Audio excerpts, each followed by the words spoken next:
What is up, everybody? Welcome back to another exciting episode of Guapish Rule 34. As always, I am your host, Nico, and today I'm being joined by several funny little men, first of which is Tanner Nikolai. Hello, I am Tanner Nikolai, and I am not a pod person. Funny little man, right? Next up is a funny little man by the name of Dylan. Hello, I am actually the littlest of all of them, so I am a funny little man. Yeah. And we also have Jackson as well. What's up, guys? Ignore the pods that are in your basement right now. This is an interesting turn. Okay, I guess if we're fucking jumping right into the pod people shit immediately, I guess we may as well just do Guapish at the movies right off the bat, yeah? Let's just make it easy, man, so when we start adding fucking timestamps to the website links, we can just do it real easy. That makes sense to me. Anyway, Guapish at the movies. That's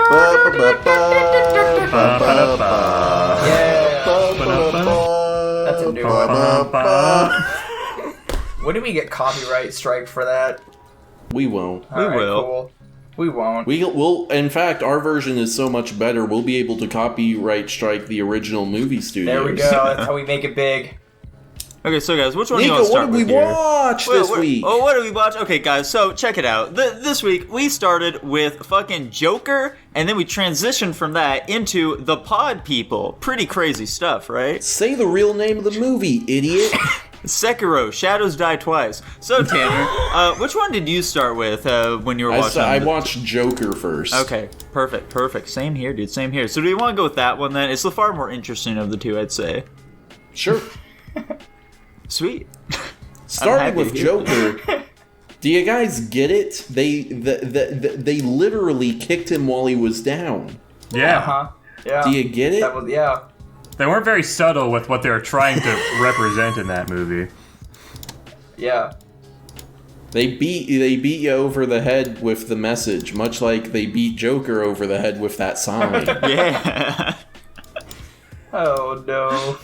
Now, Tanner, you're being a little facetious here, but overall, I think The Joker was a pretty good movie, dude. I fucking enjoyed it, dude, right at the end of the day. This is the first time I saw Joker. Now, when the film initially opened up, there were some pretty artsy-looking shots and shit, like, abound. And it was making me think, ugh, is this really gonna be, like, some, like, super artsy flick or whatever, where it's gonna be, like, fucking just, like, all symbolism or whatever, and no real substance to it? But no. It was a fake-out! It doesn't do that. Yeah. They tricked everyone. Yeah. Everyone went into that movie thinking it was going to be some incel allegory, but then it literally was the opposite of that. Yeah. Now, there were a lot of claims prior to this movie coming out. This is another very controversial film, by the way, along the lines of Straw Dogs. However, this one I don't think deserves it anywhere near as much as Straw Dogs did. Like, nowhere close. I don't think it deserves it at all. No. Yeah, no. There were a lot of claims. I don't know if you guys just like glorifying violence and stuff like that, which it doesn't at all. He's killed like 3 people in the movie, which is fucking... Or Four.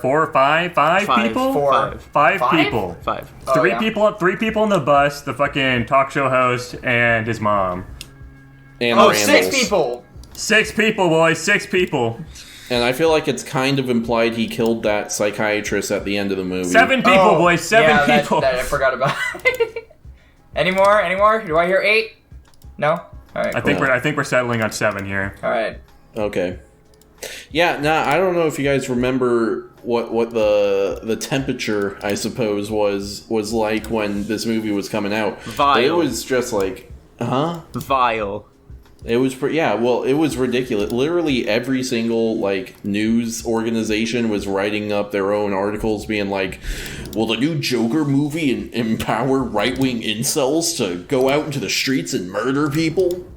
And they were also referencing that like Aurora, Colorado shooting where a guy shot up a movie theater that was showing Dark Knight Rises. Yeah. And also so one thing that people get wrong about that shooting is, like, initially people were like, oh my gosh, he went dressed as the Joker, but actually he just had his hair dyed red. But like the Joker. Just like the Joker, yeah. The Joker with his notorious red hair. Mm-hmm. But yeah, they started connecting it to that, and they were like, dude, people are going to fucking die when this movie comes out. And then nothing happened, and people were like, "Hey, that's a good movie." Yeah. Interesting. And it was a good movie. Dylan, what were your thoughts on it? Boy, what would you like? Start Just anywhere, like go truly. in order, man. Yeah. It was okay. It was okay. Can you tell us why you think it's okay? Why is it just okay to you, Dylan? I guess I had false expectations for the movie with it being because obviously the movie's about Joker, so it's a DC film, so I expected, maybe not the content I got. I was expecting more action-based movie, because it's usually what I get when I watch DC movies. The movie was incredibly slow-paced for me. I thought we were, almost to the end of the movie, and we were only, 45 minutes into it, and it was, dragging on for so long. Also, a lot of the camera shots... What point did you... Hold on. What point did you see and you were like, okay, we're wrapping it up? What was the scene that happened? I don't know. We kind of got closer to the end. He was, getting ready for the show. I figured that might be the end of it. I mean, it was, basically. Yeah. Yeah, that's very close to the end of it. Yeah, we only checked the timestamp once, and it was 3/4 of the way into the movie. I don't remember it being that far, but it definitely felt like the movie was taking forever. I don't know. A lot of the camera angles were super awkward and drawn out. There was this camera shots that lingered way too long, and it made it a really awkward, scene or whatever. When he was, stalking the one lady to her job or whatever. It's just, literally the camera angle over the street, and it's watching her walk into the building, and him, kind of creeping along, and, standing in the middle of the road, and the shot lasted for, fucking ever. I don't even remember how long it was. It was just way too goddamn long. It's building tension, Dylan. There was no tension. It was just awkwardness. Tension is awkwardness. Not in my eyes. Those are two different things. Tension is more on the horror side. Awkwardness is just, harmless. Okay, now Dylan, recently you said that you've wanted to really try and look at these films more critically and stuff like that. What does critical thinking mean to you? I don't know, observing something at a more detailed level. I guess better yet is what's your criteria for critically analyzing a movie specifically? I don't know, man. I'm still developing it. Okay. I don't really have a set of... He's working on it. It's a skill he's building, Yeah, exactly. Fair on him.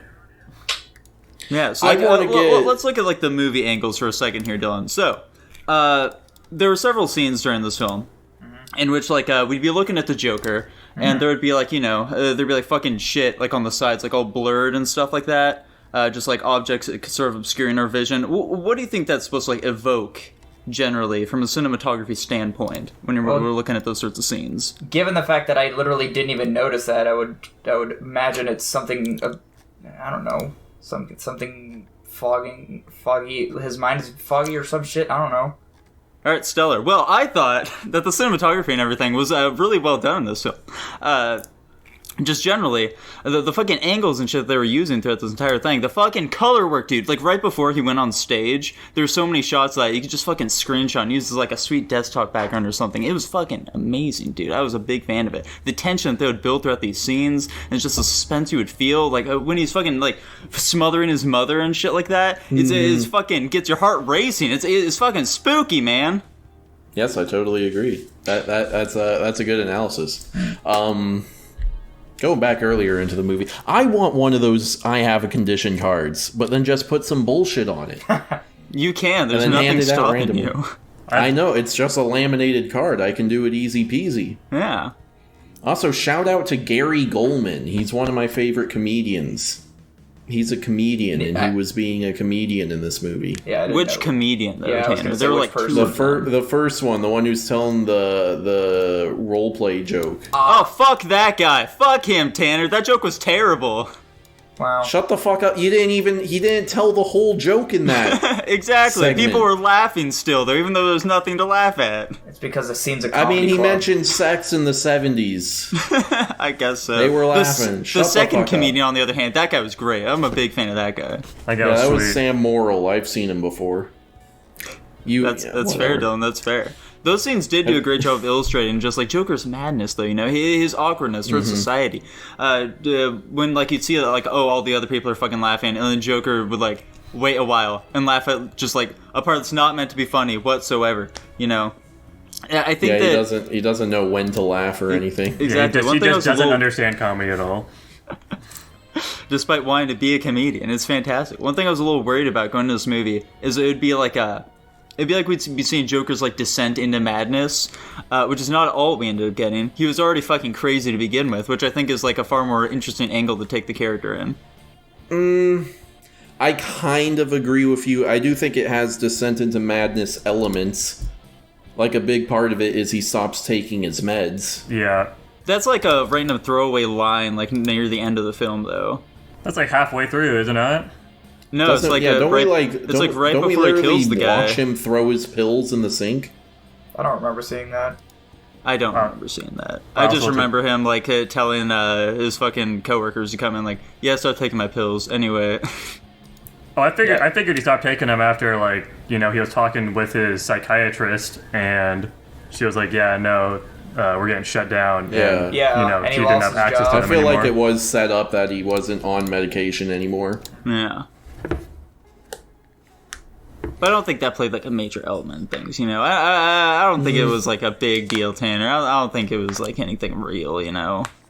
I beg to differ. But I mean, he doesn't start having, like, hallucinations or anything until after he stops taking his medicine. I mean, he's a lot more outgoing. He's a lot more confident after he starts taking it, I've noticed as well. Like, there's definitely a pretty decent change in personality at that point.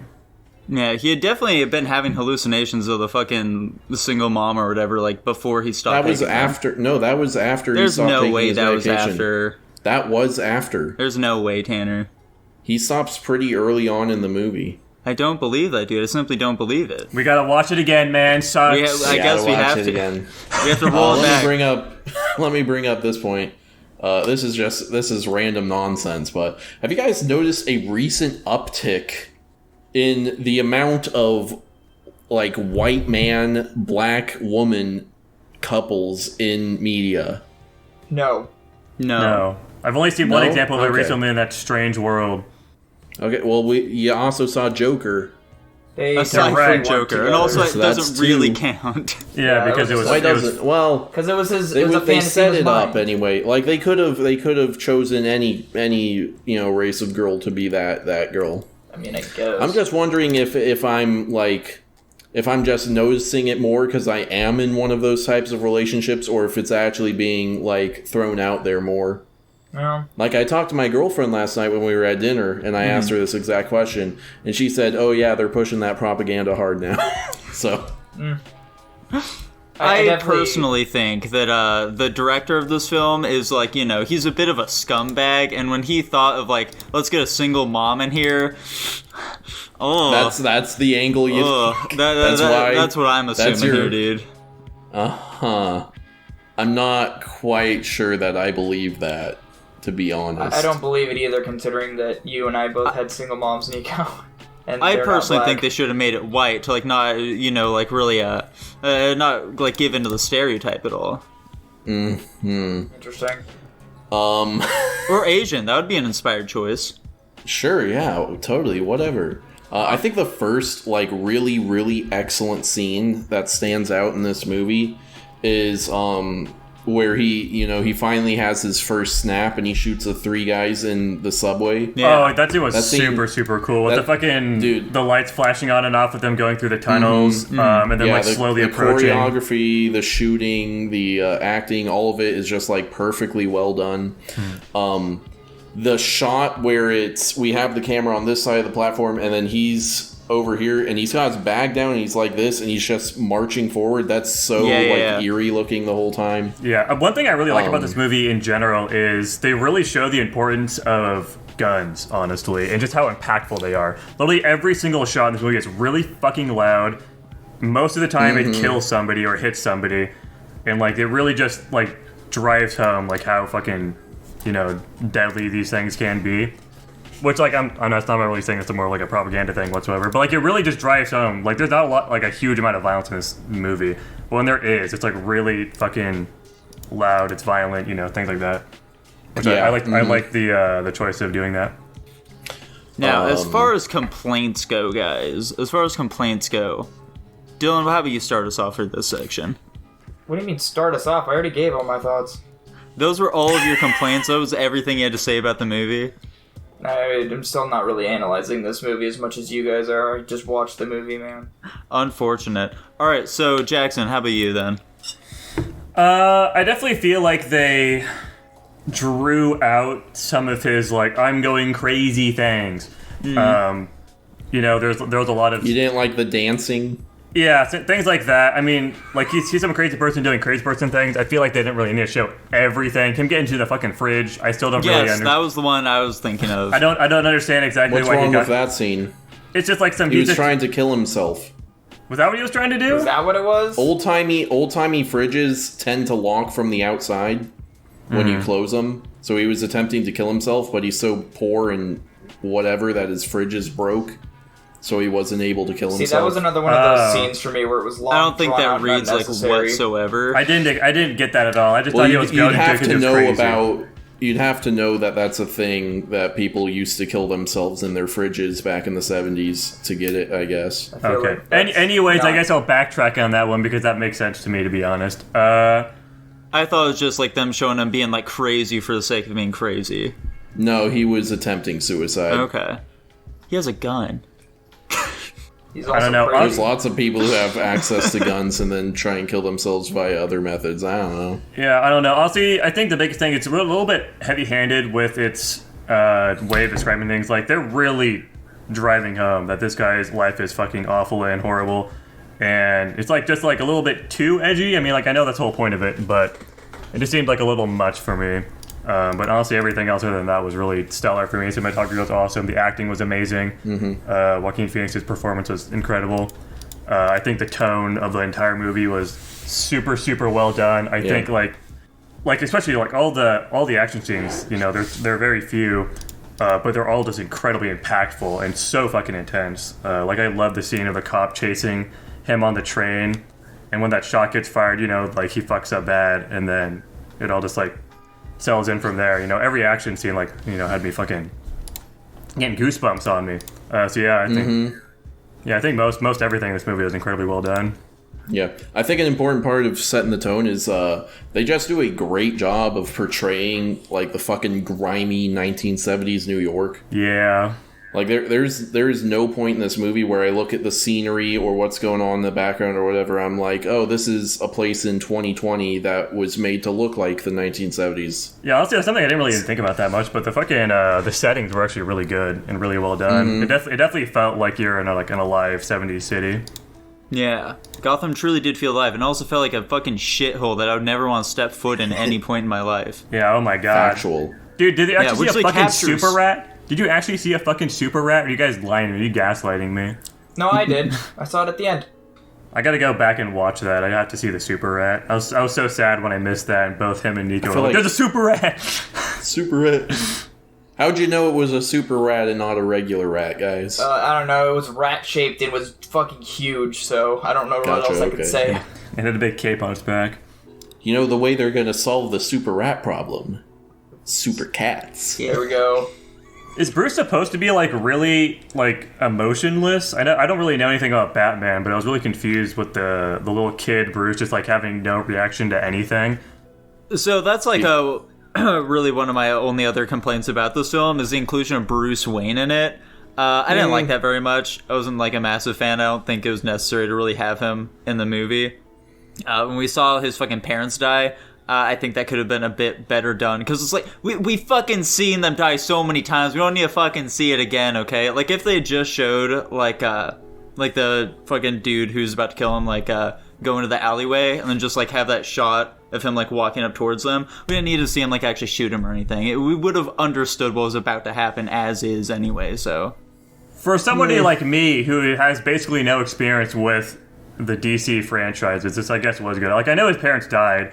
And I don't know if they're retconning how exactly they died, but I like seeing that they died basically by Joker's like inadvertent actions, which I think was good. I didn't really take heart like a downside for that part.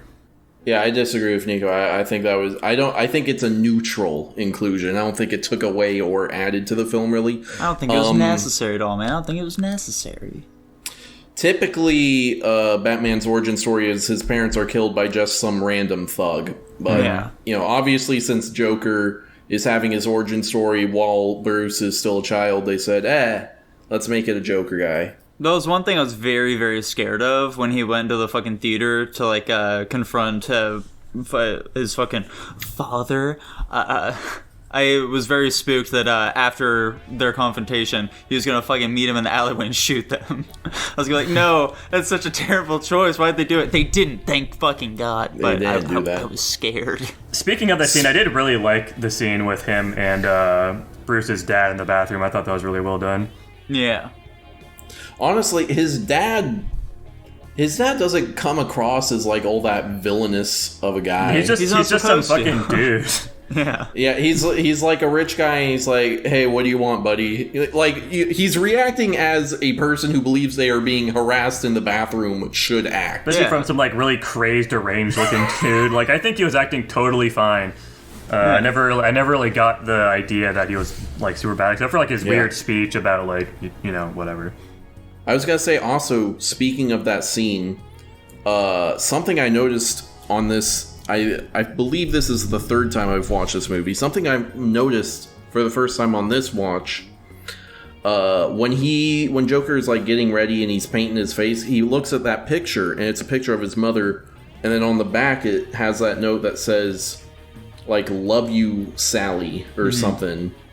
TW for Thomas Wayne. I'm like, okay, is that implying that what his mom said about Thomas like getting those documents forged was true and he actually is Arthur's father?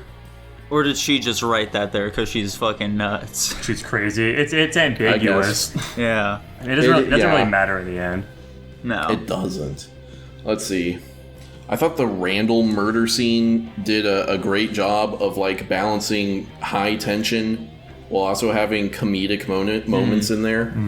I remember when I was in the theater watching this movie and I see Gary walking over to the door and my brain, goes a couple seconds forward. I'm like, they're not gonna do this joke, are they? And then they do. It's like, I'm like, oh my God, they did it. Can you get that for me? Yeah. Can you get? And it was so tense the entire time too. It was. That scene was crazy tense. I thought he was gonna fucking bash the guy's skull in as well. Yeah, I didn't know if he would like fucking stab him or something. Yeah. Just fucking let Did it it go. get you guys when you like jumped at Gary when he was going past? A little bit, A little bit, yeah. That was pretty good. Getting to the big epic finale scene, not finale, but the talk show scene. Yeah. Excellently done. Yeah. There is this really weird surrealness of seeing the Joker in what otherwise looks like a normal talk show. He looks like they do a really good job of making him look like, how do I want to explain it? Like making him have a presence. Like he feels like an otherworldly thing that has entered this location. Like he doesn't belong in this world. He's like, I guess it's really capturing that idea that the Joker is supposed to be like sort of this ethereal agent of chaos. I really feel like just the fact that made him so colorful versus the rest of the stage and he's so strange looking and whatever. I don't know if you guys got that same kind of sense from that scene. I totally see what you're talking about. He definitely looks very, very out of place. I think Tanner's definitely getting a little bit artsy with it, but yeah, I definitely see what you're saying. I get it. I understand Also- it, but quite frankly, I don't agree with you, dude. I don't agree. Okay. You're I guess I'm wrong. He fits in perfectly. He does. He looked totally normal in that location. I love how Yeah, he's just a uncomfortable guy. the woman is after she just he kisses her on the lips for like 5 seconds. It's pretty good. That poor woman. Something I should have mentioned way earlier. Joaquin Phoenix's like body in this movie is horrific. Yeah. Yeah. I don't know what His is body going on, proportions but are really weird. He lost 30 pounds through this film. He looks like me in high school. Jesus. Yeah, like, good job on him, I guess. He just has random bones sticking out. Like, for some, there's a lot of shots where it looks like his shoulder blade is just, like, coming out like this for some reason. It seems like he's super muscular and super, like, not like skinny as in healthy, but he's, like, super muscular and super skinny at the same time, is what it looked like to me. It was just really... He looks like he was fucking cobbled together. Yeah, basically. He's rather gamey for the most part. Yeah.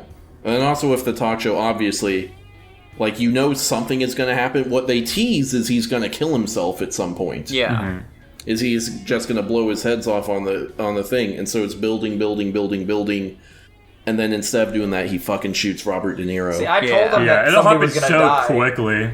I don't know if you guys were joking or not, but you We guys all didn't knew believe he was me. gonna die, Dylan. Yeah. Yeah, I'd be shocked if you hadn't even seen that scene before. I have never hadn't seen that scene before. That's crazy. I've literally But I only knew seen scenes of him in the fucking car, like, doing this, and then him dancing on the stairs. Yeah, I've seen the memes of him dancing. Yeah, no, I knew... I had a really strong feeling from the beginning of him getting ready that he was gonna fucking shoot the talk show host or something. Somebody was gonna die. Now, one final little nitpick I have with this film. Well, one thing I wasn't a massive fan of, the fucking, like, ending portion of the film, it feels like it goes on just, like, a bit too long. Like, they didn't really know where they wanted to, like, cut the movie off at. Like, when he's fucking, like, dancing with, like, all of his fucking rioter pals, it feels like it could have ended there and been fine. The fucking line when he's talking to the lady one more time, when she asks, like, what the joke is, and he says, "You wouldn't get it," that also feels like it would have been a great place to cut it off at. It's just kind of odd there, I'd say. Yeah, that final scene, you can tell, he walks to the end of the hallway and there's just bright-ass sun coming through the window, but you can't really see anything. Like, obviously he's there, you can kind of see that he's there, but it's like, you can't, like, you can barely see anything going on there at the end, and then all of a sudden it's just the end in, like, captions that are almost too big for the screen. So I don't know, I just thought that ending part was disproportionate. That was just an issue I had. Whatever at the you end of just it. said there, I don't agree with, but... Yeah, I don't know what you're even talking about. You can't disagree with me if you don't know what I said. The sun was too bright? Yeah, It's like when he's, like, running see anything going What on. is the point you're making here? When He they're wanted running- to see the Joker run around in the background. I don't know. I also think that it could have just ended any other time besides where it had ended, because then it's just like he's running around. You can't really see what's going on. It's just implied that he's being chased by the fucking medical staff. I or feel whatever. like you can see it very clearly, but... Anyways, I actually really like the ending myself. Controversial opinion. Because it adds, like, a bit of mystery as to, like, if he got captured afterwards anyways, and he's, like, back in the sand or something. Because I don't fucking know. I'm going into this, like, totally blind. And I especially They are like, making a sequel. yeah, and I especially boy. like the scene of him, like, walking down the hall and the implied murder with, like, the blood in his feet. I like that scene. I'm not a huge fan of, like, the fucking running around. That was just, like, some kind of, like, final goofy thing they're doing. Yeah. But yeah, I don't have any qualms with the ending at all. I think it ended there totally fine. Okay. Well, fantastic, guys. Are we down to get right to the ratings, then, if we have no other thoughts on the film? Sure. Yeah, I'm ready. All right, good to me. sweet. Dylan, you go up first here, man.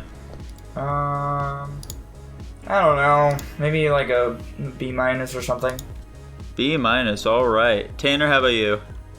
This is an easy S+, a perfectly executed film. I have 0 complaints. Hot damn, Tanner, dude, I'm hot so damn. glad you said that because I'm also saying S+. I really the enjoyed fuck? this movie. What the fuck? I don't have any major complaints with this movie. There's like a couple of tiny little nitpicky things, but I legitimately could see myself watching this movie quite a few more times. Like, I wanted to rewatch it again just to kind of like see if there's like some things that the actors were doing that, you know, maybe cue in that he is being crazy. Like, for example, when he's doing the things with the girlfriend that's not there, that there's like some things that are like tipping you off that it's not actually happening. Yeah, little hints to that. Yeah. Plus, honestly, I think one of the biggest things that shows the movie's really good to me is it makes me want to go and look for more media like this. Like, I don't know shit about the Batman franchise at all, but I want to go and watch like... There's nothing like this. I know, so. but it still makes me want to go out and like watch some other like Batman movies or something. Like, I know like The Dark Knight or something people say is really good. It makes me want to go out and see like more Batman movies, which I think is like a massive praise for it. Yeah, there's definitely nothing else like this in terms of like superhero films, but like in films in general, I've heard that Drive is a fairly similar film to this one. which we may need to watch at some point. I may have added that one on my list, guys. You after sly watching this dog. film. You sly That's dog. crazy. As for me, though, I'm going to go with a solid S for this one. It was a fantastic film. Massive fan of it. Joaquin Phoenix did an excellent work, dude. Excellent work. Just everything about it. We've talked about it enough. Jackson, what the hell is the final rating at this point? I'm gonna literally riot if this drags us out of S tier. It is, in fact, an S. Thank God it's an S minus, though. Holy fuck. So we are, in fact, a 3-way tie for S tier movies. It's being on par with The Prince of Egypt, what I think is fucking crazy, as well as Demon Slayer. No way, Egypt is no a great way, film. no way for Yeah, either they're of all those. great Man. movies, dude. Not a fucking chance that Joker is on the same tier as those movies, though. Like, do you mean in a good way or a bad way? In a good way. Joker is, I think, the best movie you've seen by far. Okay. I mean, I think I guess the fact that I gave this one an S plus and no other movies an S plus, I guess I agree with you then. Yeah. You know, I do agree with you. Yeah, fuck yeah, Joker. Oh, yeah. Anyways, Okay. we've got another movie now. Yeah, Invasion of the Body Snatchers. Pod People, the movie. Tanner, kick us off here. What the fuck is going on with this film?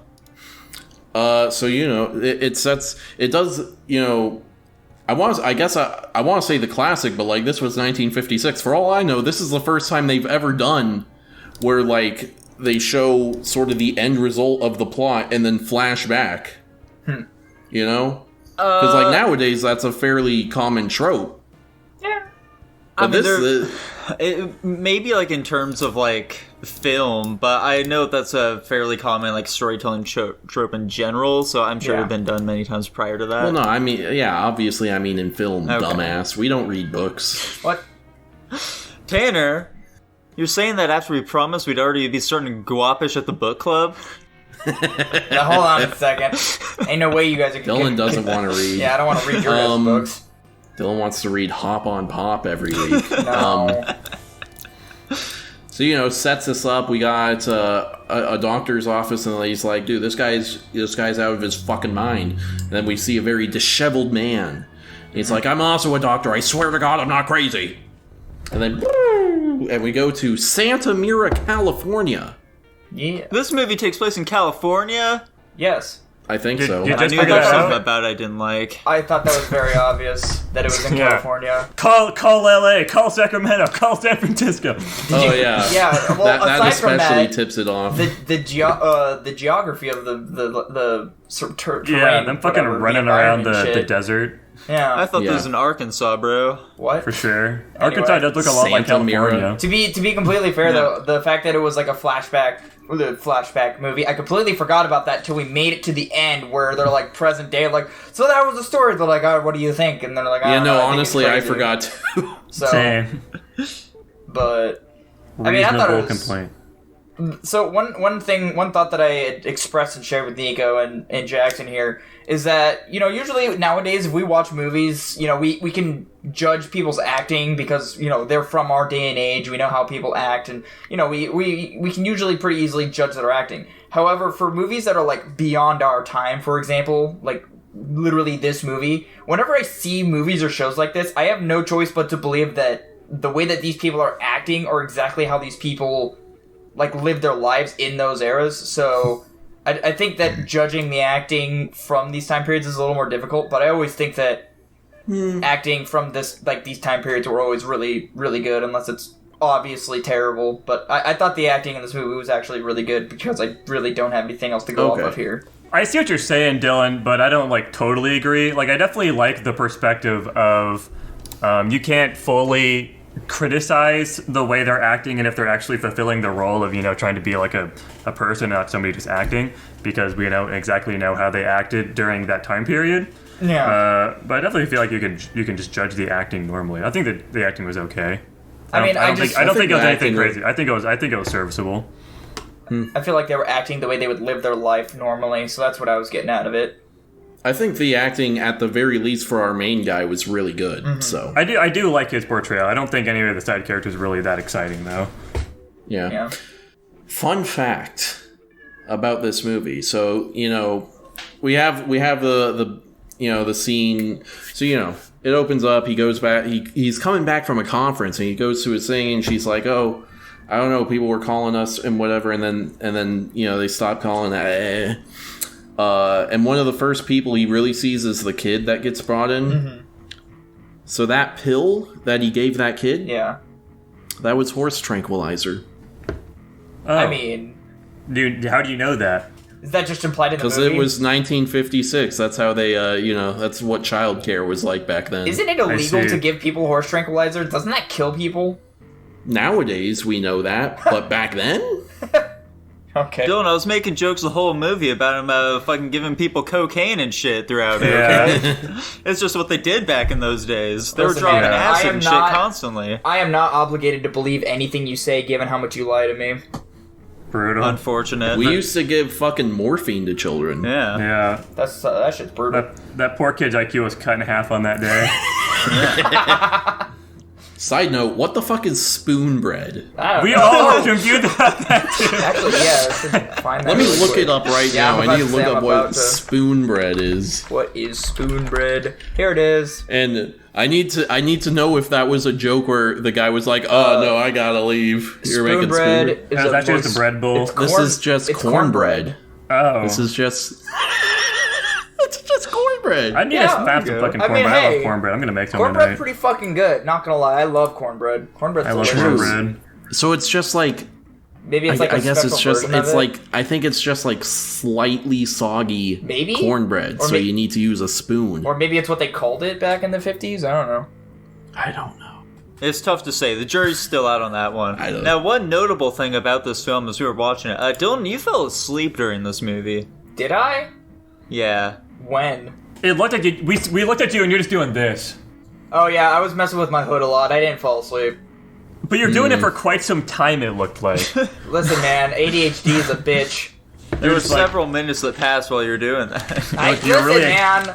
I was watching the movie. I was keeping myself. You weren't Distracted watching the movie if for you're whatever doing that. Listen, I was watching the movie. My eyes were on the You're- screen. I was just you're- fidgeting. You're just doing this, like I'm you're just like almost- looking at it. Yeah, I'm almost never not fidgeting. That's why I'm always constantly moving. It's a curse, I tell you. That's an interesting way to fidget, but I guess I'll Listen, give this man. one to you. If Whatever. you I say didn't you're fall- watching, I can't disagree. I can confirm I did not fall asleep during this movie. Now, That's Dylan, good. not too much shade, even if you did, because quite frankly, I was fucking passing out during this movie as well initially. Damn. Yeah, it was pretty boring most of the time. Oh my Yeah. god! I don't know. You guys are I think- such fucking children. I think the era this movie is from I thought the movie was pretty well made. I thought the pacing for it, being from the 50s was really good. They didn't really have too much to work with. Like, we could sit here and criticize like the fucking green screen or whatever the fuck they used back in the 50s. Like they're obviously traveling a lot faster according to the background than what they probably actually were in the car. But I mean, Greens, huh? I don't know. This is a black and white movie from 1956. Green screen didn't exist. I don't know, whatever- That was them actually driving a car. Are you? They it seemed like they were moving. They didn't have the technology to fake that kind of stuff yet, Dylan. I don't know. Why does it look looked- so awful It then? looked really off. Okay, fucking Nico and I have also seen Lolita, which is a movie from this era as well. It's like some black and white old movie, and that movie had very similar car scenes like that, where it looks fake as fuck. I don't know if there's green screening like keyframing bullshit, but like maybe there's like Yeah. some fucking slide thing they're What doing. would they do? I don't know. I'm trying They to had like the hypothesize. things on man. rollers or whatever. That Yeah. had the moving Maybe. backgrounds. It doesn't look real at all though. No. Yeah, I'm definitely with them on this, Tanner. I don't think they were actually driving these cars, because Well, it's otherwise, like- how would they be fucking filming them that whole time? Yeah. Also, like I They just understand have that a camera cars from in the back then car. aren't They like have a camera in the greatest, car back in 1950 when cameras were fucking massive. and, Yeah, sure. and also weren't wireless. Yeah. Why does it need to be wireless? If they're Anyway. fucking driving, how are they gonna do that? Literally, you just have a car where like part of it is cut off, They replaced the and hood so with it's a big like an old open camera. space. Yeah. Anyway, I don't know, I'm with them on this one, Tanner. Okay. aside from criticizing the technology on which we know nothing about, I just thought that the general. I have no clue where I was going with this thought. I lost my train of thought. Somebody else go. I thought that this movie does a great job of doing what's supposed to be doing, which is building tension. I disagree. We It s- wasn't intense at all. I disagree with you. Honestly, I think the it- only intense scene for me was when they were in the cave. Hold on. and they're running I'm not over saying him. intensity. I'm saying tension, suspense, the mystery. I still disagree. It starts out, he's like, oh, we got, we had a bunch of people that were trying to call the office, but now they're not interested. Oh, that's kind of weird. And then we got, this person here and that person here. Oh, they say there's something weird. They don't recognize their person or whatever. And he's like, oh, that's kind of weird. And then I specifically like when he runs into Kaufman. And he's like, hey, Kaufman, can you, check on this person? They got this weird thing going on. He's like, oh, let me guess. A brother who says his brother isn't his brother or whatever, or a woman, blah, blah, blah. And he's like, that's pretty close. What's up? And he's like, oh, this has been happening for 3 weeks. I don't know. I'm like, oh, the mystery, it extends. Yeah, I know it goes deeper. I know it Lore got to building. one point in the movie where then you started to be aware, okay, there's some, alien, not normal thing going on here. And then they get you to start questioning, who's acting... They get you to look for people who's not acting normal. One thought that I had no reason to think this or believe this, but one thought I heard early on was the fucking therapist guy. I thought he was way too easy to brush things off and give oh no, this kind of stuff happens all the time. It's some kind of contagious neurosis, which I guess is something they could have believed in the 50s, but you don't catch a mental illness through. Nah, there's mass hysteria. Yeah, mass hysteria is a thing. real. Weird. But anyway, yeah. Dylan, So you've caused a lot of neuroses. Yeah, Dylan, have you not heard of the dancing plague before? Nope. We're not gonna go into the lore of the dancing plague. But we're not going to that today. But yeah, no, I like how they were okay, because they got you thinking about at least halfway through the movie, okay, which one of these people are real, which one of these people are fake, and they're yeah. And then the body shows up, and they're like, huh, that's kind of weird. It doesn't have any features. It doesn't have any fingerprints. Yeah. It kind of looks like this one guy. Ha, ha, ha, ha. I know Jackson. And then... Oh, sorry, go ahead. Go on, Tanner. Go on. First off, the next thing I have to say is, man, Becky is a really deep sleeper. Yeah, right? She didn't wake up until they're basically going down the stairs. Wake up, man. I thought that was just a result of, her getting her mind transferred to the other body or something. I figured that was the case. Pod person. But then, when he carried her out of the house, this is why I want to hope that it was because of that. Because as he was, going down the stairs, walking her out the front door, you, see her, try to nonchalantly throw her arm over the dude. And I'm like, okay, if she's asleep, she wouldn't be able to do that. And then it's, the scene of them leaving the house. They're, out on the front porch sidewalk thing. And she's, grabbing onto him. And I'm like, okay, so she's either awake or, whatever. But that was a mistake, okay? Don't worry about it. Speaking of which... That was just my funny little observation before I get to the real thing that I kind of like. I like how, this is about halfway through the movie. They build up this tension. They're like, something's going weird. Oh, it's been going on a long time. Oh, what's up with this body? And then he's like, Oh, and he finds the Becky double in there. He's like, oh my gosh, something crazy is going on. And then they diffuse it immediately. Yeah. They give all these kind of reasonable explanations for everything. The body's gone, Becky's gone. Oh, they found the guy's body. Oh, you didn't see Becky, it was a pile of blankets or whatever the fuck. I kind of like that because it's like you're turning the heat up. Oh my gosh, it's so hot, and then you go back down to simmering. You're like, oh, you got to hold off again. Mm-hmm. I know at one point Jackson, and this was probably answered with the whole Becky scene too, but I know Jackson at one point was like, where the fuck did they find this body? Was it just sitting on the pool table, or where the hell? That's what I was asking that too. Where did the guy's body come from? Yeah. Which, given... I have no idea. Given the circumstances we've seen, later on in the movie, it makes sense it can be found fucking anywhere. Yeah, but why plant it in such an obvious spot? They hard through doing that.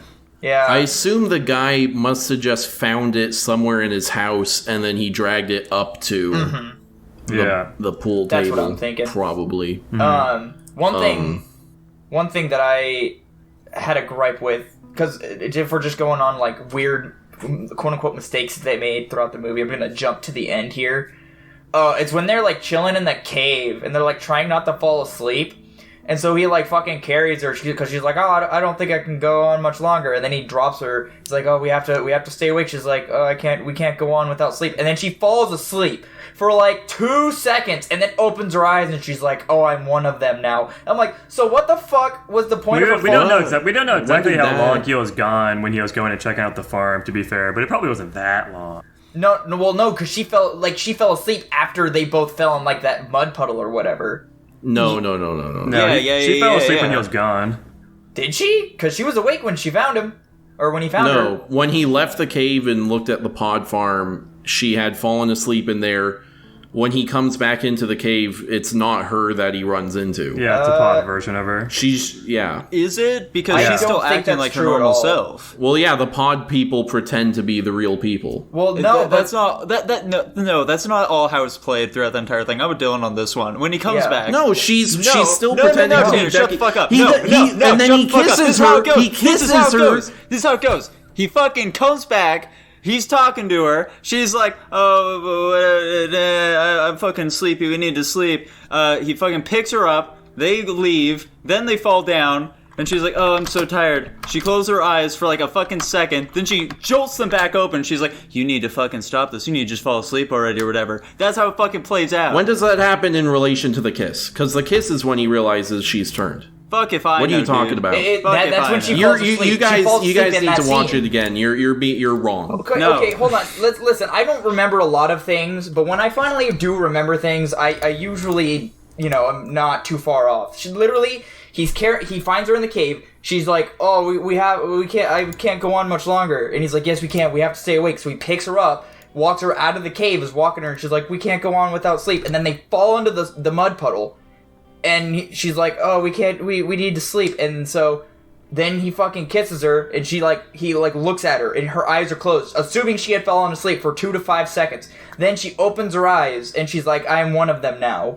That's how that scene goes. She opens her eyes because she realizes that he has just realized that she is a pod person, and she does not need to keep up the act anymore. Huh. Then I don't understand why that they would have played out the whole scene before, where she let him pick her up and attempt to carry her out. Because she's trying to fool him. Maybe. I guess that's That's literally their whole deal. I guess that's that why seems- they duplicate people. I guess that seems up to more of an interpretation than we would have initially thought, but it's an interesting observation. I would not have thought of that in the initial moment at all. Anyway, moving on. Something I kind of like. So I think the strong point of this movie is the plot. Something I kind of like about it is I feel like there are a lot of similar stories where it's alien invasion, whatever, and most of the time when we get those stories, it's like the character is discovering it as it's happening or whatever. What this movie does differently that I find pretty cool is that it has already happened. Like, the entire town is pretty much replaced, as far as we can tell, by the time our protagonist starts becoming aware of anything. Yeah. So it gives this nice little it gives a nice bit of drama where it's like, oh, I'm like totally fucked already, and there's not much I can do about it. Yeah, I figured it wasn't going to have a good ending, if you want to call it a good ending. I figured, like, oh no, this movie's going to end where the body snatchers take over the town, and then, the movie ends with that. But no, it's not how it ended at all. Speaking of that, I actually agree. This kind of movie should have had a bad, or at the very least, an ambiguous ending. Yeah. I don't think. I think this was a bad ending, as in an ending that wasn't really.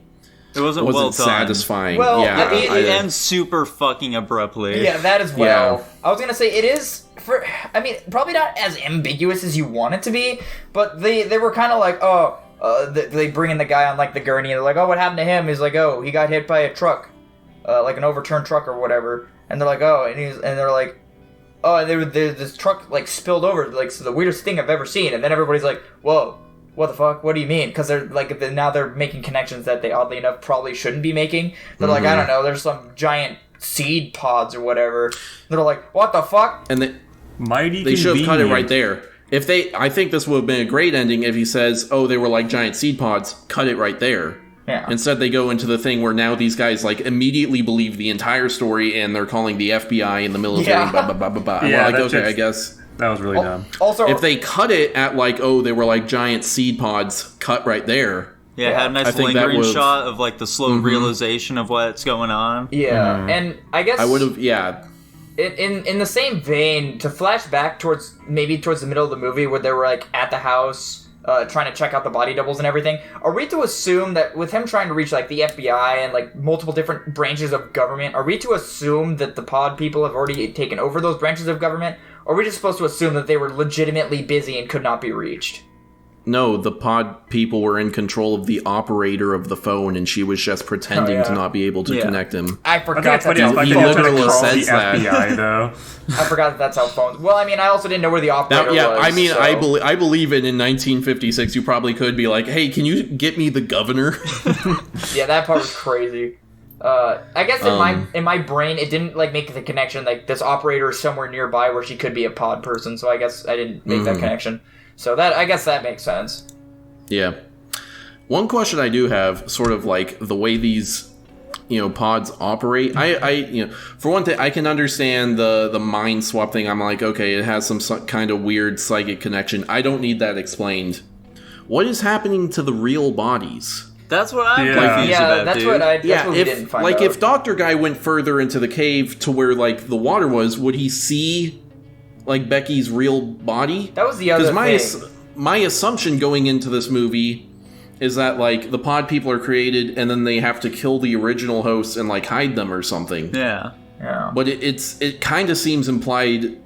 I guess I don't know what's implied. Yeah, they kind of don't ever show anything about the bodies. Yeah, he has, like, kind of a throwaway line where he's like, oh, maybe do the original bodies, like, disintegrate or something? But I assume that's not what's happening. Yeah. But yeah, what seems like is happening is they're taking over the original bodies. See, and that was the other... They was like phrase it like that sometimes, which is weird. Yeah, like the biggest problem with me was like the ending, because like they have the bodies coming out of the pods, but then, and like you always kind of assume that those bodies are what are becoming the body snatchers, like the replacements, and then whatever the bodies are disappearing, whatever. But then they throw that all away with the Becky scene, because are you telling me like they planted her fucking pod in the cave or something after they left? I could kind of believe that. And that's what I was about to say is like, if your reasoning for that scene makes more sense in that vein, because one thing we were really confused about is if you went with our frame of mind where it's like she fell asleep for like 2 seconds after they fell, and then she woke up and all of a sudden she was one of the body snatchers. However, what was the purpose of having the pods with the bodies if like it was her body and she just had her emotions erased basically? So that's why I say that wasn't Becky. That was the pod. So then thing. that roots it all down to a bigger issue. Is like what the fuck happens to the bodies, and when did they, like Jackson said, when did they plant the fucking pod or Becky's body or whatever the fuck? Like that's just kind of. I don't know. I guess we don't know how far away like the pods can still imitate a person from. It seems pretty close because like in the when they're stuck in the hospital. They put the pods in the next room over, but I don't know. It's probably stuff that could be explained away, but explaining it kind of seems unnecessary, even though it makes it a bit weird, but whatever. I think the pods, like, as a prop, I think the actual, like, pods themselves are pretty goofy. I thought they were always really funny. We're just, like, carrying this big-ass fucking pod with them, throwing it into the back of their trunk. I thought that was hilarious. I didn't really... Yeah, they fucking... he sees it, like, he open up his trunk, and he's like, oh, that's weird. I guess he could be checking the spare tire. That'd be a bit odd, though. Yeah, where the fuck did that guy put the pod? How did he sneak that thing in there? Some big-ass fucking... They just weren't paying attention, man. Yeah. I guess so. Yeah, I don't know. I like how he just sets them on fire. I wish they had, like, screamed or something. What do you guys think of... What do you guys think of, like, these 1956 effects on, like, the bodies emerging from the pods in the I think those are actually pretty well done. Yeah, I was surprised with how good those looked, to be completely honest. I do think it's funny how they're, like, describing some, like, normal-looking dude, saying, like, he's got, like, no features. Like, he does. He just looks like some normal dude. I guess they're using an actual person. Granted, they couldn't... Yeah. But I still think that was really funny how they're trying to, like, say that, even though it's just like some normal person. What are you fucking people talking about? You have to suspend our disbelief for that. Yeah. Also, all the nighttime scenes where they're trying to make it seem like it was nighttime, but they're clearly filming it in the daytime because they had to, because they wouldn't be able to... Cameras couldn't do nighttime. Yeah, back exactly. Then, yeah. Also, the whole chase scene at the end was really goofy for me. They're just running away from the whole fucking town. Especially when they're like, they're under the floorboards in the cave, and the people are just like barreling over them, and you can see the fucking planks they're on spreading apart, and there's like a pretty considerable gap at a point. And I guess obviously they're not like looking down to see if they'd be under there, but like if they even like glance, they very clearly see somebody under those fucking. It was a pretty sizable gap. That's actually a big weakness of pod people. They can't look down. Alas, yeah, they're stuck looking at least level. Damn it. But yeah, that was pretty goofy. Yeah. Yeah. Well, you know. My last little thing I have to say about this movie is based anti-commie propaganda. You love to see it. Yes, Yes, sir. But that's all the thoughts I have about this movie. Hey, yo, Becky was pretty hot, man. Yes, sir. She was good looking. I liked her clavicle. I was about to say, Jackie was particularly interested in her clavicle. Why can't girls dress like that anymore, man? What's Dude, up with that? I'm a big fan of clavicles too, to be honest. Yeah. Overall, I think the... Oh, yeah, go on, Jackson. I was gonna say I'll kick off the rankings here. Okay, Let's yeah, go. go for it. I think this movie was just okay. I thought it was pretty boring most of the time. I liked the mystery of it. That was like the thing that was keeping me up the most, is me just contemplating what exactly is happening and trying to unravel the mystery myself. But honestly, most of it was pretty boring for me. They did a lot of stuff with romance, which I just didn't care about at all. The whole like romance subplot between him and Becky. So yeah, honestly, I'm just gonna give this a solid C tier. I don't really care about this movie that much. It had a goofy ending. I don't really think the latter half of it really hit that hard, but it has plenty of things that make it not a bad movie for me. I think. I thought it was just okay. Nico? Yeah, I thought this movie was pretty fucking boring. I'd put on like the same tier as Labyrinth overall. I'd say like a D+. God damn you. Jesus Christ. Dylan? I'm gonna give this movie an A. Okay. Why? I really enjoyed the movie. I love when Dylan like he'll only complain about a movie and then give it a high ranking, or only say good things about a movie and then give it a low I ranking. didn't complain about this movie. Okay, moving on past that, Tanner, what do you think of the movie yourself? I think this was a really solid film with a great plot and really good acting, so I give it an A+. Let's go. A+. Those I'm are also not shocking a rankings. fucking Adderall addicted child like the rest of you, so I can sit and watch a movie. I don't take This Adderall. movie's only an hour, like an hour and 20 minutes long, and it still felt super fucking drawn out. Yeah. You guys are out of your mind. I You think you're out guys, of your hold mind. on. I have Honestly, an this A. is a really I critically rated it as an A. this is a really critically acclaimed movie. Actually, I was looking at the Rotten Tomato scores, and it's like really fucking high. Yeah, it's literally one of the like foundations of the sci-fi genre. Honestly, I want to watch the newer one of it. That one's a little bit longer. They might explain stuff a bit more. Plus, it's probably going to be in color. I Which heard would also the- probably be the- significantly better. I heard the 76 one is the superior version of this movie. Yeah, I also want to yeah. watch that one more because I like the concept. I think the overall concept of it is pretty cool. I don't think they executed it super well, at least from my perspective. But yeah, all of our rankings combined add it to a B, a solid B. Let's go. Okay, I can deal with that. It's not a B plus, boys. It's on Yeah, the I same was about tier. to say. It's on the same tier as Surf's Up. That movie was pretty contentious as well. What were we? Yeah, Surf's Up was 3 C's and an S from Dylan. Oh, that's great. It's hilarious. I love it. Yes, interesting. Well, ranking. there we go, guys. Joker S-, Invasion of the Body Snatchers, B. Yeah. And so now we need to choose our movies for this upcoming week. Yes, sir. Dylan, let's go ahead and hear yours. Cloverfield.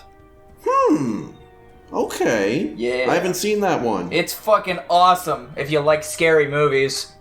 It's which like a I horror? don't. I've never heard of It's- Cloverfield. It's actually pretty well for what it is. It's really well made. I think. It's been a while since I I've don't seen think it it's though a too. horror movie. I'd just call it a monster movie. I mean, I guess, but it's still. I don't know. I'd have to rewatch it. It's probably closer to You don't really. I'm not going to say too much about the movie. We'll have to watch it. Yeah, don't say too much. I know everything there is to know about this movie, but I've never seen it. Same That's here, dude. interesting. Oh, cool. So 3 of us are going into this blind. Jackson.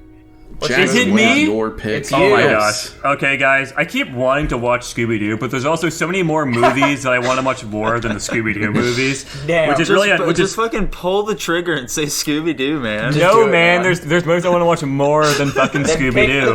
movie. There's always more movies, though. I've got so many... I don't have that many, but a couple of these are like the Matrix movies, so the entirety of those and like all the John Wick movies. Jesus. Things like that. There's a lot of movies I want to see. I'm going to be picking something that's pretty out there, though.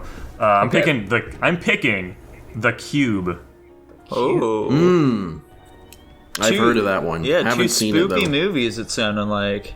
Oh, is The Cube also a scary movie?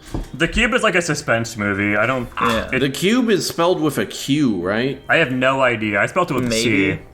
It's a sci-fi movie, Dylan. It's sci-fi spooky. I love sci-fi. Sci-fi is great. I feel like I remember it being Oh. spelled with a Q. Cube. It's literally just Cube, 1997. Okay. Okay. Honestly, I didn't think it was that old. There's a sequel to it, right? I'm pretty sure. I think Yeah, so. I think so. Huh. Or there. That's what we're watching. Canadian. Wow.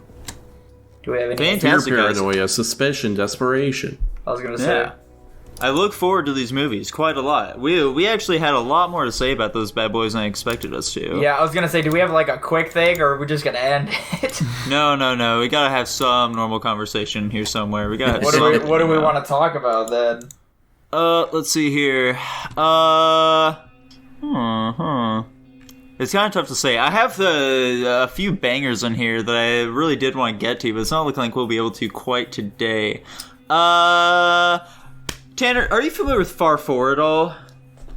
I feel like once you tell me what it is, I'll remember it, but the name itself is not doing anything for me. Fantastic, dude, fantastic. So Far 4, you see, I'm not sure if you guys were aware of like the current Middle East situation at all. Things are pretty, they're not too good there. They're not too good. People don't like Israel Current. very much. I don't think you guys were aware of that. I've heard. I could have inferred. Okay. Well, people don't like Israel so much that some of the folks over there, I believe it's Pakistan. It might not be. It might be though. I'm just I gonna go ahead and don't- assume it's Pakistan. I don't think it's Pakistan. I don't think it is either, to be perfectly honest. Pakistan doesn't like India. That's their thing. That's right. Who else doesn't like Israel then? Let me think. I'm out of the like race on this currently. one. Yeah. I mean, Palestine. Palestine, obviously. that's it, Tanner, that's it. I was You trying were to think of a mixing up P those word. two. I was trying to think of a P word, but I just couldn't get to it for some reason. So Palestine, guys. Palestine doesn't like Israel so much that they really wanted to radicalize their children, okay? They wanted to radicalize their children. And so the way in which they did that was they created a children's show, okay? Called Far 4.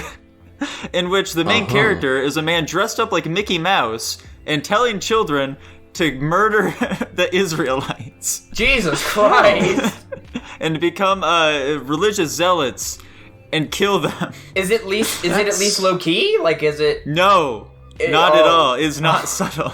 They'll Oh, have children no. call into the Cool. show and like ask questions and stuff. At one They point, call into the show. Oh my yeah, God, they have little no. children call in, and there's a little girl asking and talking about how like she's scared to like die in a suicide bombing or whatever. And Farfor tells her, "Look, you got to do what you got to do for the sake of our religion, okay?" Dude, what the heck? That's a. It's also known as Tomorrow's Pioneers. Exactly, dude. Yeah, one fun thing that they do at the show to like really send the message home is that they kill off the host of the show every season. Farfor dies after the first season in an Israeli interrogation. Huh. And they show it during the show. You said this was a cartoon. Now this right? is really confusing because there are 4 seasons of this show, but only 21 episodes. Yeah. To my knowledge, like a lot of the episodes are like lost media, which might be what that is. It might be only like 21 fucking that we know of or whatever. But yeah, it's sweet, dude. I feel like we should do a fucking Farfor watch along at some point here. I think that'd be pretty fun. I think I'll pass. Dude, I'm kind of down. Right? I don't it's in think it's- English. No, so as- okay, oh, wait, so the no. the show is called Tomorrow's Pioneers. It is, yeah. Farfor is the name of the mouse. Yeah. I think. I don't think it's something I'd find particularly interesting to watch. Come on, Dylan. Come on, dude. I love this Wikipedia summary. On the show, Far 4 has expressed controversial views. Controversial, huh? Yeah, real controversial here. Yeah, so the fucking Israelis, they figured out where the show was being shot, and they had, like, sent threats that they were going to bomb it. So at some point, they got a live studio audience of children on the show now, so they can't just, like, bomb the studio anymore. Oh.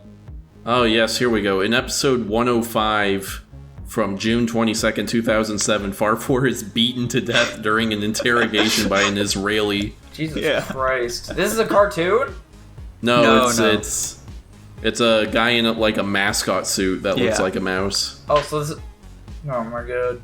It's like a Sesame Street sort of deal, Dylan. I don't like the prospect of Actually, this. Now more this- like a okay. fucking... More like Barney, I'd say. I was gonna say This is even Muppets, more but- confusing. Far 4 is replaced as co-host in episode 202 by Nahul, his bumblebee cousin. Yeah.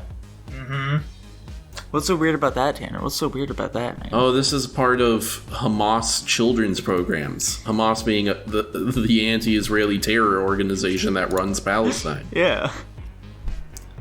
That's fun. Which is weird, because I feel like I've also heard fucking...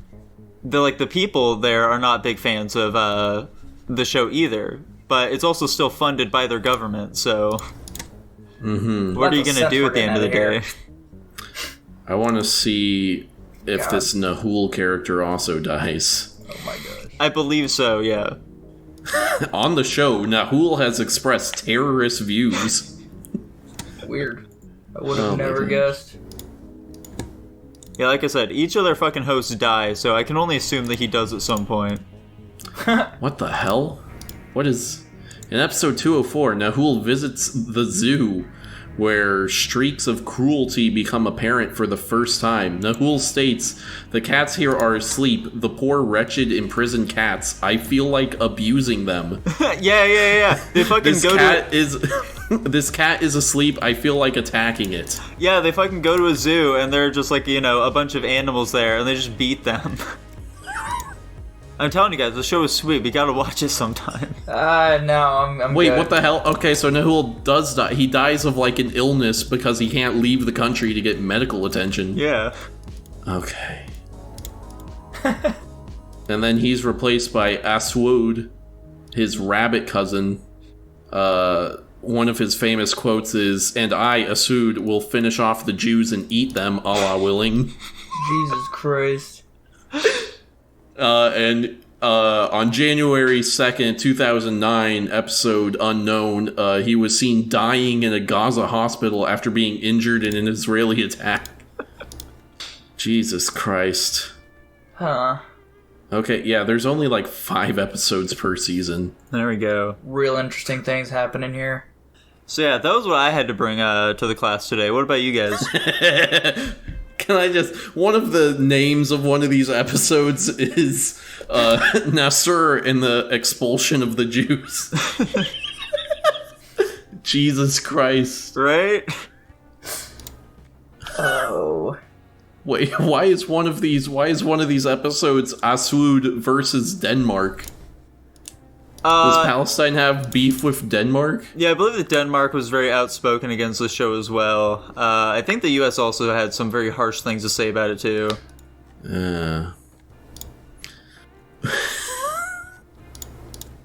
Alright, so did anyone else have anything we wanted to talk about today before we end off the episode here? I don't know. How much time do we have before we want to end it? Dude, we can end at any point, man. We're not on a clock here at all. So let's do a mega so let's watch an episode. Let's watch one of the movies together on the podcast and finish it off. No. There we There you go.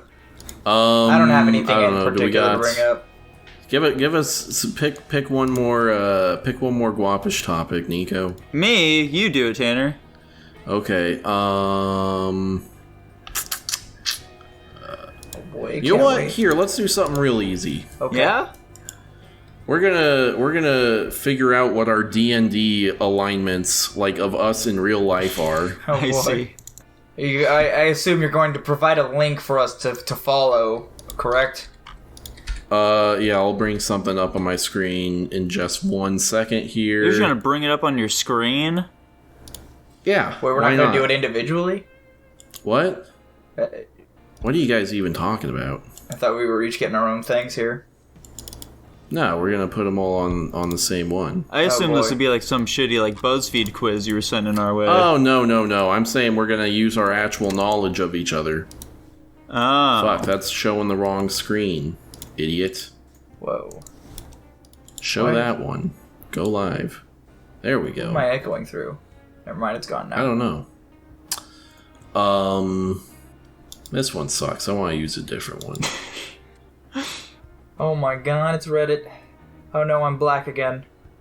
Here we go. Oh, Here we go. Okay. I'm not black anymore. Dylan, no one can see what's happening. Stop saying these random things. You guys So can we see need me, though. to. Right now, I'm gonna say like, who's the easiest to place? Right? Is Dylan lawful good? Yes. Probably, I don't know. I don't think so. You don't No. think so? I'm thinking more Nico, neutral you know good. him the best. Neutral good? I'm also thinking neutral good. That's fair. Okay, I'll that take makes sense. Alright, we'll do that. Okay. I'm kind of feeling Jackson is like a true neutral. I also think Jackson's Yeah, I'd a say true so. neutral. Okay. I constantly tell Now this he- guy he needs to have stronger opinions, you know? He's just too laissez-faire about life. I was thinking Nico would be a good chaotic neutral. I think you like starting shit a lot, but generally he's definitely on the chaotic end. Yeah. Chaotic neutral's probably fine. I was gonna say neutral evil, but that also works. Okay. So here's Nico. I was Alright, also now thinking we're- chaotic neutral for myself, but I didn't want to be the one to say it, you know? Oh, of course. Crazy. Of course. shut up, you chaotic Aye. neutral. Where are we placing me, guys? Lawful You're neutral. you're hard to rank, man. Lawful neutral. I'd say lawful evil. What? Lawful evil. I don't know about evil. I'd say Then again- chaotic good. You guys know him better than me anyway. So what the fuck do I I mean, I know? want to get all of your guys's. I want to hear, let's hear some arguments or something. What are you thinking, Jackson? Because so Nico's thinking either lawful evil or chaotic good. Dylan's leaning towards lawful neutral. That's hard. Honestly, I think I might be going with Dylan here and saying lawful neutral. Let's go. Listen, man. You usually say stuff with the intent that you have research behind it, and you don't necessarily mean harm or good whenever you bring up a subject. You just like to prove people wrong and tell them they're idiots. Tend likes There to we back go. things up with facts and logic. You're not doing it to be a jackass. You're doing it to be right, which isn't necessarily evil. Sometimes I'm doing it to be a jackass. Well, though. then that's why you could be lawful evil, but I don't know. Well, I think that's why I'm neutral. Sometimes I say things with good intentions, and sometimes I don't. There we go. I'm a good boy. Everybody knows this. Well, at least we know none of us are evil. Yes, Well, sir. Sure. We're all neutral in some way. I guess so. Perfectly balanced as all things should be. Yep, we need a fifth member that's neutral evil. Yeah, do we want to try ranking any of the other, any of our Guapish guests or anything? Tanner, where's your No. girlfriend place? Where's where'd my she go? girlfriend? We'll Oh, only rank boy. her. Well, she's not lawful. I can state that up front. I don't know if she's chaotic though. So we're looking at one of these six. I don't think she's evil. Because usually, the way I've always understood these D&D charts is that good means you're like primarily motivated by helping others, and evil means you're primarily motivated by helping yourself, even if at the expense of others.